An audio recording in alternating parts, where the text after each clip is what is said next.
The state agency that pays out unemployment insurance to millions of Californians admitted today that losses because of fraud during the pandemic could climb as high as a staggering $10 billion.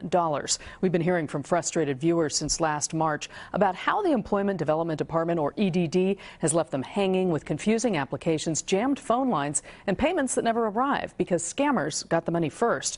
All this week at 6, the NBC4 I-Team and consumer investigator Randy Mack will be taking an in-depth look to explain just how we got here in what's been a perfect storm for unemployment insurance fraud. Randy.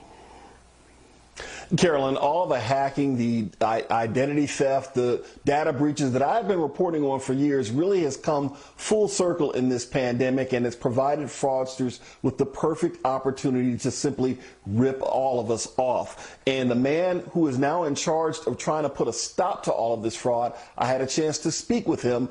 He says this could be the crime of the century. People infected and dying at alarming rates. Businesses forced to close. I have my hands tied. I can't do anything about it. If I can't generate revenue, how do I pay rent? How do I pay my employees? How do I pay my vendors? And a government spending trillions in stimulus relief. A recipe for massive fraud. This is the greatest rate of unemployment since the Great Depression.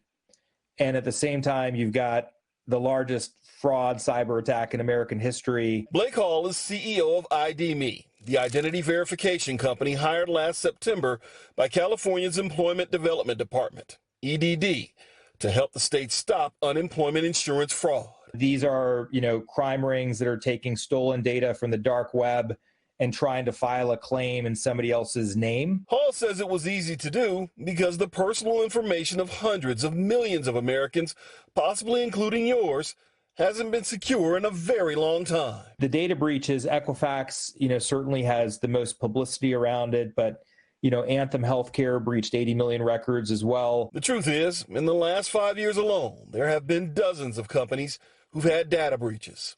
Hall says identities are being bought and sold on the web.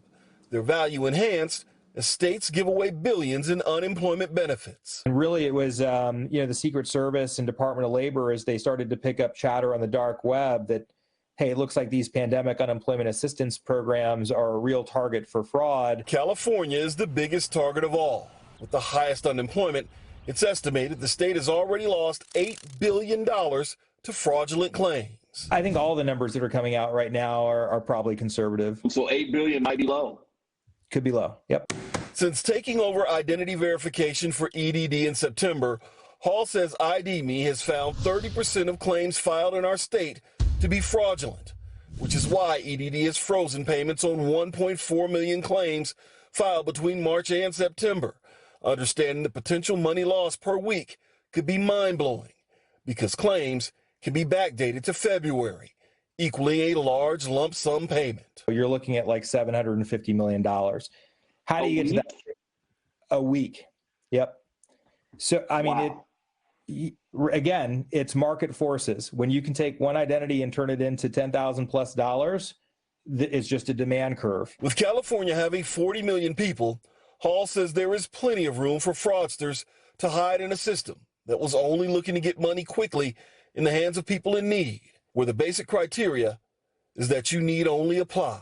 Historically, unemployment agencies were more focused on eligibility. It wasn't so much an identity verification issue. It was whether or not your wages were reported accurately and if you were in fact eligible. And as it turns out, that focus on eligibility is exactly why you see people who are like prison inmates even able to manipulate the unemployment system from behind bars. Tomorrow, we're going to show you some of the weaknesses in the system that actually allowed some inmates and other people to exploit eligibility fraud. That's coming up tomorrow at 6 o'clock when the perfect storm, unemployment insurance fraud, continues. Reporting live, I'm Randy Mack for NBC4 News.